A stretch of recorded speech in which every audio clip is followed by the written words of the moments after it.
Pretty boys, chads, hypermasculine. These are the three archetypes of men. And I've seen a lot of debate recently among many channels right here on YouTube arguing over who is the most attractive to women. Some say we're witnessing a pretty boy takeover, while others say hypermasculine men are having their uprising. The guys who believe pretty boys are taking over say this archetype is becoming more and more dominant in the mainstream now. Artists like Justin Bieber, Harry Styles and Shawn Mendes have been some of the most popular male singers in the last decade, and have unquestionably been getting the most female attention. They further say that on apps like TikTok, since the algorithms promote videos with the highest retention rates, what floats to the top should in theory reveal women's true preferences. And due to the fact that the stars of this platform tend to be these pretty boys, this proves more evidence of their takeover. Now looking at the other end, guys that believe the hypermasculine archetype is taking over, they say things like, society has caused men to lose their masculinity. There's very few men left with a backbone, which in turn has left a wide opening for real men to step up and deliver on what women have and always will crave. Nowadays, there's too many men out there that are full of soy, meaning hypermasculine men are a shortage, so there's an opportunity to capitalise for the real guys. Now, both of these arguments sounds quite convincing, and with chads being in between as the middle grounded option, it only begs the question, who is the most dominant in the dating market and who will eventually take over in future? Well, this is exactly what I'm going to be exploring in this video. Is the future of dating going to be e-boys or f-boys? Now, to start out, I want to make sure we are crystal clear on our categorizations. Perhaps the biggest difference between the archetypes is their varying degrees of masculinity. Now, there is a strong distinction between masculinity and attractiveness. It's important not to confuse the two and instead see them as two separate measurements that can be linked together by a graph. The misconception I see is people believing more masculinity equals more attractiveness, which implies a linear, one-to-one correlation between the two variables. However, this is not always the case. For instance, a simple example to prove this, if I were to ask of these two men, which one is more masculine looking, you'd obviously say the one on the right. However, if I were now to ask, which one is more attractive in the eyes of women, or which one would more women want to date, now the answer becomes a little more grey. So I will repeat, more masculinity does not equal more attractiveness. And instead, here's what I believe is a more accurate model for correlating the two variables. At the far left, we have an extremely feminized man, who has both zero attractiveness and zero masculinity. He looks too androgynous and his attractiveness score reflects that. Then, to the right of him is a man with a little more masculinity and average looks. Then, to the right of him is a more masculine version whose attractiveness score is actually quite high. These two guys are where you'll find your pretty boys who still retain a few of those soft and feminized features, but it's not so extreme that it sends them into this cute cell territory. Moving to the middle, this is where you'll find your typical chads, who's got a balance of each of the sides. This is also, in my opinion, the peak of attractiveness, as men in this category have the broadest appeal amongst women. In other words, you'd find it very rare for a woman to reject one of these guys because he's either too masculine or too feminine. Next, moving into the high masculinity territory, you have both the less and more extreme versions of hypermasculine guys, characterised by having large physiques, rougher skin, thick necks and large chins. Finally, at the end we have the roid cell, aka someone who's taken it way too far in terms of embodying the masculine appearance. This is the zone of sub 6% body fat, red face, and 40-year-old heart attacks. You know a man's reached this zone when women are making remarks like, he looks scary and alien. Anyway, our final result for correlating masculinity and attractiveness is this bell curve shape. The broadest appeal is in the middle, with not so bad scores just adjacent. But at the end of the day, Chads win. End of video, right? Well, not exactly. This simplified model fails to acknowledge nuance, and I can assure you there is a lot of nuance, which will dictate who will eventually come out on top.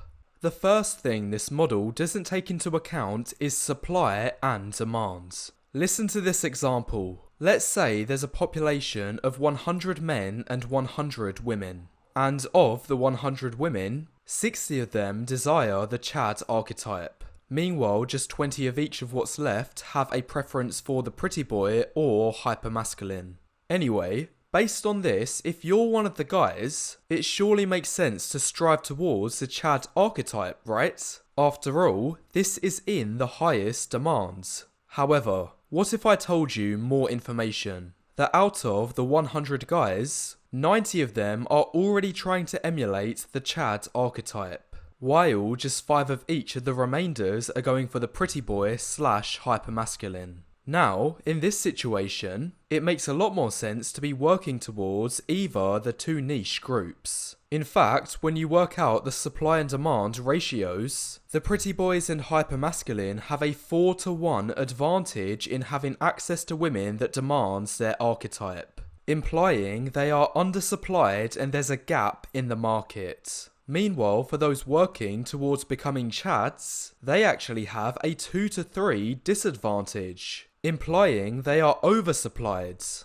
Anyway, this example is quite simplistic and highly theoretical, but in my opinion it does play out in the real world quite regularly, especially when you look at different age demographics of the dating pool. This brings me to nuance number 2, the discrepancies that come with age. From my observations, when women are young, say in high school, they are obsessed with the pretty boy archetype. I mean, just look at TikTok. Young women make up the largest demographic of their user base. And as mentioned earlier, pretty boys are dominating over there. And now, when you put this in conjunction with the fact pretty boys are also in short supply, it makes perfect sense for why these are some of the most sought after guys in these environments. However, this all changes in my opinion when women reach 22 plus or so. At this point onwards, demand for pretty boys plummets to essentially 0.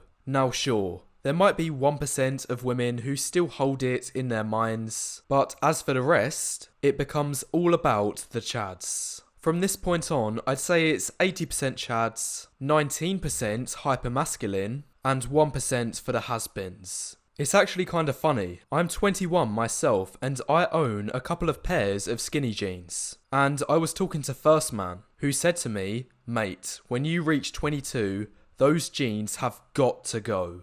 They need to be in the trash long before anyone finds them."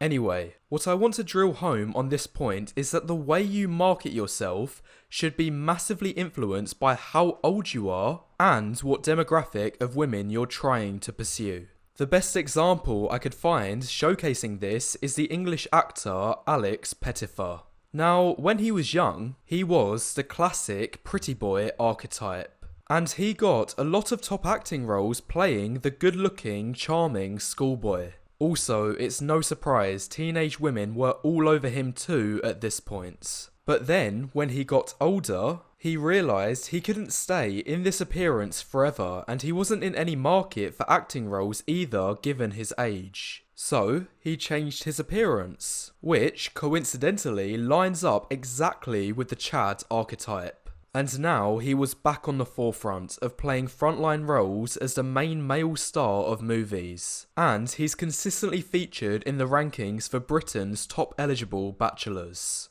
Anyway, that's it for this point. The next important part of nuance is trying to emulate the archetype that is in a line with your dating goals. Or more specifically, are you pursuing relationships or short-term partners? I have a study to give a concrete answer to this, but just as a quick question to you, the viewer, out of pretty boys and hypermasculine, which do you think women want to get into a relationship with And which do you think they'd rather have a one-night stand with?